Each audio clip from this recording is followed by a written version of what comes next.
चलिए, अरे के बारे में तो जान लिया था। अब मल्टी डायमेंशनल अरे क्या होती हैं इनके बारे में जान। कई बार हमारे पास जो वेरिएबल्स होते हैं, हमारी जो भी प्रॉब्लम होती है वो वन डायमेंशनल या यूनी डायमेंशनल न होके टू डायमेंशनल या थ्री डायमेंशनल या फोर डायमेंशनल या फाइव डायमेंशनल होती है। जिस तरीके की प्रॉब्लम्स हमने ऑपरेशन रिसर्च में पढ़ी या लीनियर प्रोग्रामिंग प्रॉब्लम्स में पढ़ी, तो कई बार हमें इस तरीके के वेरिएबल होते हैं जो एक से ज़्यादा डायमेंशन के होते हैं, और उस तरह की प्रॉब्लम को सॉल्व करने के लिए हमें अगर अरे डिफ़ाइन करनी है तो वो अरे हमेशा मल्टी डायमेंशनल ही हम डिफ़ाइन करते हैं। तो मल्टी डायमेंशनल अरे होती क्या है और वो कैसे वर्क करती है। मल्टी डायमेंशनल अरे जो है नॉर्मली जो डिफ़ाइन किया जाता है उनको बिल्कुल उसी तरीके से डिफ़ाइन किया जाता है जिस तरीके से कि हम नॉर्मल जो अरे है उसको डिफ़ाइन करते हैं। और असल में बस यही है कि जो नॉर्मल अरे हम डिफ़ाइन करते हैं उसको हम एक पेयर ऑफ ब्रेसेस होता है, जैसे हम कह रहे हैं कि हमने कोई एक यूनिडायमेंशनल अरे डिफ़ाइन करी ए, और उसको हम आगे एक ब्रैकेट लगा के और उसके अंदर जो भी नंबर होता है, ये जो नंबर होता है ये उसकी डायमेंशन होती है। ये क्या होगा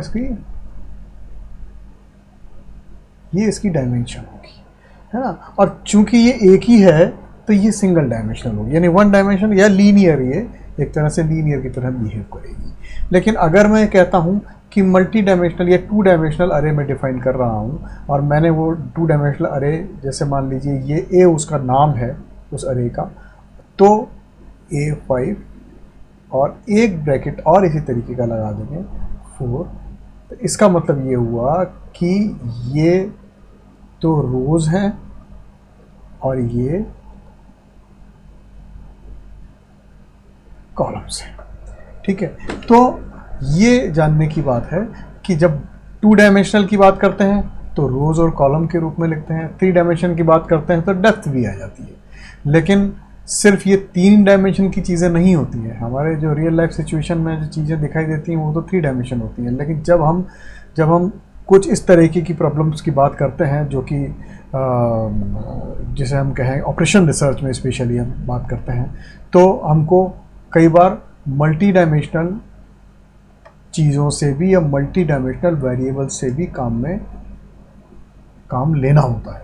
तो ऐसे में जो मल्टी डायमेंशनल अरे डेफिनेशन और उनको इस्तेमाल करना बहुत ही इम्पॉर्टेंट एस्पेक्ट होता है।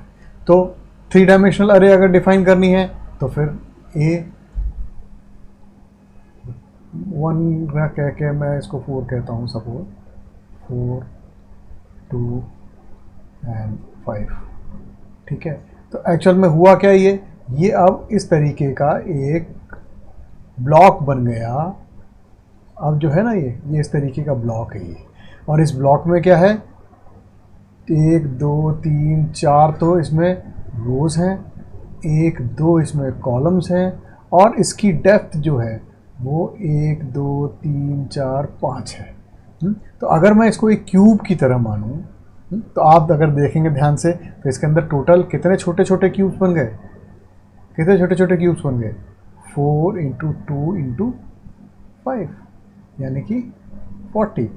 तो मल्टी डायमेंशनल अरे जब हम बात करते हैं तो उसकी डायमेंशन जो होती है, उन डायमेंशन को आपस में मल्टीप्लाई करने से आपके पास नंबर ऑफ एलिमेंट्स आ जाते हैं। ये जानने की बात है। नॉर्मल जो डिक्लेरेशन है मल्टी डायमेंशनल अरे का, वो डिक्लेरेशन बहुत ही आसान है।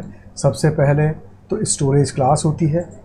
स्टोरेज क्लास यानी कि हम किस तरह की स्टोरेज क्लास है, वॉइड है या कोई चीज़ें डाटा टाइप कोई चीज़ रिटर्न कर रही है, नॉर्मली इस तरीके से हम डिफ़ाइन करते हैं स्टोरेज क्लास कौन सी है उसकी। उसके बाद डाटा टाइप आता है, इंटीजर डाटा टाइप है कि कैरेक्टर है, स्ट्रिंग है या फिर फ्लोट है, जिस भी तरीके का उसका डाटा टाइप है, या यूज़र डिफाइंड डाटा टाइप है, उसके बारे में भी हम आगे पढ़ेंगे वो। उसके बाद यहाँ पर अरे का नाम, ये जो है एक्चुअली नेम है, ठीक है। जो भी नाम आप रखना चाहें, नेम की जो कन्वेंशन होती है उनको हम फॉलो करेंगे और यहाँ पर नाम होगा। उसके बाद ये जितने भी एक्सप्रेशन 1 है ये एक्चुअली इसकी डायमेंशन 1 है, ये इसकी डायमेंशन 2 है और ये इसकी डायमेंशन n है। तो इस तरीके से n डायमेंशनल अरे जो है उसको हम डिफाइन करना चाहें तो इस तरीके से डिफाइन हम करते हैं। चलिए अब जैसे कोई एग्जांपल से हम समझने की कोशिश करते हैं कि ये एक अरे है, इसका नाम है वैल्यूज़। वैल्यूज़ इसका नाम है, ध्यान रखिएगा, है ना। और 3/4 की ये अरे है, यानी कि 3 रोज और 4 कॉलम्स। और मैंने 3/4 यानी कि 3 multiplied by 4 is equal to 12, इतने इसके अंदर एलिमेंट्स होंगे। तो ये 1 2 3 4 5 6 7 8 9 10 11 12 ये कुल मिला के इसके एलिमेंट्स हैं, ठीक है। तो अब हमें ये क्लैरिटी होनी चाहिए कि जो वैल्यू 0 0 पर पहले नंबर पर जो आएगी 0 0 पे उसका मान है 1। ये देखिए जिस तरीके से यहाँ पर लिखे हुए हैं ना, ये उसी तरीके से विजुलाइज आप करेंगे तो बात समझ में ज़्यादा आसानी से आएगी। मेमोरी लोकेशन इसकी क्या होती है वो एक अलग मैटर होता है, लेकिन हमको जो अपने मन में विजुलाइज करना है वो विजुलाइज इसी तरीके से करना है। तो 0 0 पर 1 है, 0 1 पे मानी 0th रो और first column, 2 0th row second column, 3 0th row fourth column या थर्ड कॉलम, 4 0 से शुरू हो रहा है इसलिए थर्ड तक जा रहा है, बस ये ध्यान रखने की बात है। इसी तरीके से अब फर्स्ट आ गई, पहले 0 रो थी, अब ये 0 से 1 बढ़ गया है, पहला वाला जो वेरिएबल था वो बढ़ गया है, 1 0 5 1 1 6 1 2 7 1 3 8 और इसी तरीके से 2 0 9। देखिए बिल्कुल इसी तरीके से बढ़ते हुए एक मैट्रिक्स की जिस तरीके के से एक मैट्रिक्स का फॉर्मेशन होता है 2 डायमेंशनल अरे में, वो उसी तरीके से दिखाई देती है या उसी तरीके से उसको हम विजुलाइज करते हैं, ये कहना ज़्यादा उचित होगा। तो जैसे 3/4 की है तो 3 रो हैं इसलिए 1, यहाँ पर 2, यहाँ पर 3, यहाँ पर 4, यहाँ पर 5, यहाँ पर 6, यहाँ पर 7 8 9 10 11 12। ये एक तरह से एक मैट्रिक्स का रिप्रेजेंटेशन होगा।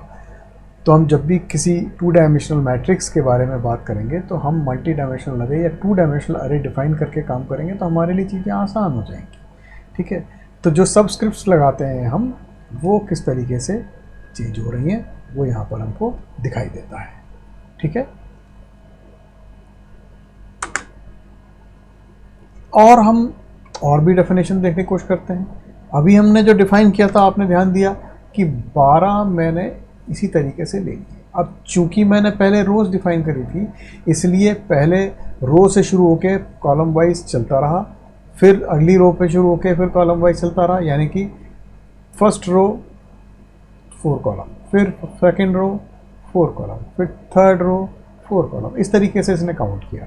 ये कई बार ये बड़ा कंफ्यूजिंग होता है, तो इससे ज़्यादा आसान तरीका है कि हम इसको बहुत ही प्रॉपर वे में डिफाइन करें। अगर इनिशियलाइज ही करना है हमें वैल्यू को तो किस तरीके से इनिशियलाइज करें देखिए यहाँ पर क्या किया, सेम है, सेम अरे है, मल्टी डायमेंशनल अरे है, वैल्यूज 3/4 12 वैल्यूज हैं। मैंने क्या किया, ये फर्स्ट रो को कर्ली ब्रेसेस में ही टोटल डिफाइन हो रहा है, ठीक है, लेकिन उसके अंदर भी मैंने फर्स्ट कर्ली ब्रेसेस के अंदर रो नंबर 1 को डिफाइन किया, सेकंड वाले में रो नंबर 2 को डिफाइन किया और थर्ड वाले में रो नंबर 3 को डिफाइन किया। इस तरीके से मेरे पास 3 रो यहाँ पर क्लियर कट डिफाइन हो गई। और ये जो एक और तरीका है इनको डिफाइन करने का, लेकिन इससे रिज़ल्ट हमेशा वही आता है जो एक्चुअल में होना चाहिए। देखिए रिज़ल्ट वैसा का वैसा ही है, रिज़ल्ट में कोई डिफरेंस नहीं है। यानी डेफिनेशन के तरीके हम अपने हिसाब से सही अलग अलग तरीके से हम डिफ़ाइन कर सकते हैं, ताकि कम से कम बाद में हमें प्रोग्राम को अगर डिबग करना है, हमको उसके अंदर प्रॉब्लम्स ढूंढनी है या उसको हमको इम्प्रूव करना है, तो कम से कम हमें ये समझ में आना चाहिए कि हमने क्या डेफिनेशन दी थी। उस डेफिनेशन के सहारे हम उसको उतनी ही आसानी से चीज़ों को रिजॉल्व कर पाएंगे। चलिए तो एक एग्जांपल और लेते हैं, है ना, जो ये एक्चुअल में दिखाता है कि भाई हम जब डिफ़ाइन करते हैं और उसको प्रोग्राम को रन करते हैं तो वो किस तरीके से काम करता है।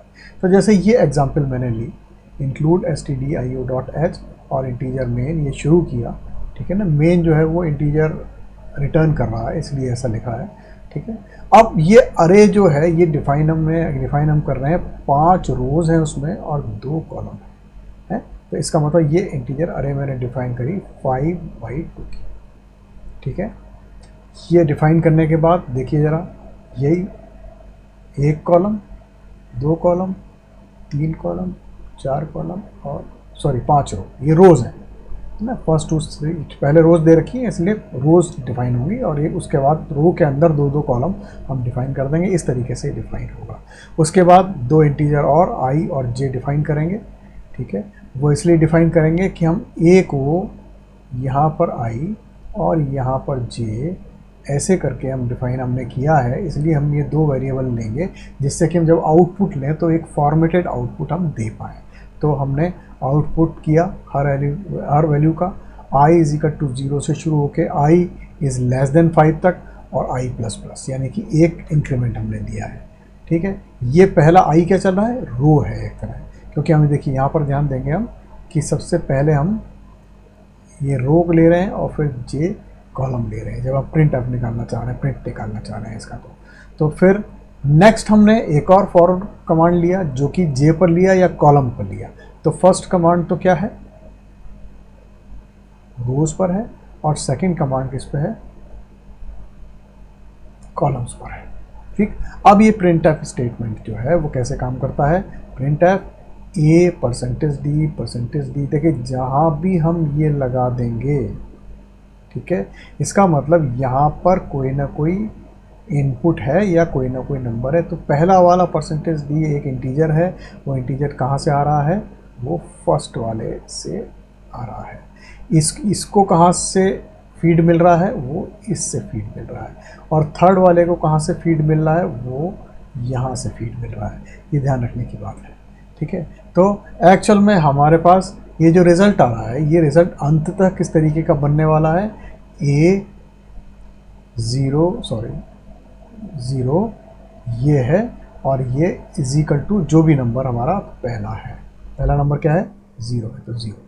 इसी तरीके से ए अब क्या बदलेगा, नेचुरली पहले कॉलम बदलेगा, 0 और 1, ये भी क्या है, 0 है, क्योंकि ये 1 कॉलम है। अब तीसरा वाला क्या आने वाला है, ए बदल गया, अभी रो बदल गई, 1 और 0 कॉलम, ये क्या आने वाला है, ये वाला हिस्सा 1। इसी तरीके से हमारे पास आउटपुट आएगा, ठीक है। तो देखें आउटपुट, ये आउटपुट इस तरीके का आएगा। ध्यान से अगर देखें, देख लीजिए ये 0 0, ये 0 0 एक्चुअली इसका मतलब ये नहीं कि 0th रो है और 0th कॉलम है, ये उसका रिप्रेजेंटेशन है बेसिकली। ये अगर हम चूँकि मैट्रिक्स के रूप में विजुलाइज करते हैं हम, तो हमें ऐसा लगता है कि ये फर्स्ट रो है और फर्स्ट कॉलम है। It is not first row and first column, ठीक है। ये आई जेथ एलिमेंट है, ये तो 0th एलिमेंट है।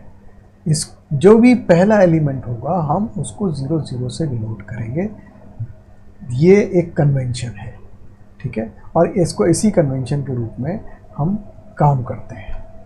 ये एक्चुअल में एग्जैक्टली मैट्रिक्स नहीं है ये एक, लेकिन हम मैट्रिक्स के रूप में विजुलाइज करना हमारे लिए आसान होता है। यानी हमको कभी भी कोई नई कॉन्सेप्ट हम जब सीखते हैं तो उस नई कॉन्सेप्ट को हम जान पाएँ या समझ पाएँ, इसके लिए ज़रूरी होता है कि उस नई कॉन्सेप्ट को हम पुरानी हमारी किसी नॉलेज से अगर हम को रिलेट कर पाएँ तो हमारे लिए उसको जान पाना और समझ पाना आसान होता है। इसीलिए हम इसको एक मैट्रिक्स के रूप में देखने की कोशिश करते हैं, लेकिन ऐसा नहीं है कि ये मैट्रिक्स है, ये ध्यान रखिए। ये एक्चुअल में मेमोरी की लोकेशंस हैं। तो 0 0 लोकेशन पर पहला एलिमेंट है 0, 0 1 लोकेशन पर पहला एलिमेंट है 0, दूसरा एलिमेंट है 0, और 1 0 लोकेशन पर एलिमेंट है 1, 1 1 लोकेशन पर एलिमेंट है 2, 2 0 लोकेशन पर एलिमेंट है 2, 2 1 लोकेशन पर एलिमेंट है 4। इसी तरीके से चीज़ें चलती हैं, ठीक है। तो एक्चुअल में हम जब विजुलाइज करते हैं तो हम इसको इस तरीके से विजुलाइज कर रहे हैं, तो हमें इस जो डेफिनेशन है इसको समझने में आसानी हो रही है। इससे ज़्यादा इसके अलावा और कोई अंतर नहीं आ रहा है। ये जो है ये 2 डायमेंशनल या 3 डायमेंशनल या मल्टी डायमेंशनल अरे को डिफाइन करने के तरीके हैं। ठीक है। अब हम ये अगले लेक्चर में हम ये जानने की कोशिश करेंगे कि ये मल्टी डायमेंशनल अरे जो हैं इनको हम काम में कैसे लेते हैं। तो कुछ एग्जाम्पल्स लेंगे और उनसे हम ये जानने की कोशिश करेंगे कि भाई इनको कैसे काम में लिया जाता है। तो until then, stay tuned. Thank you very much and all the best.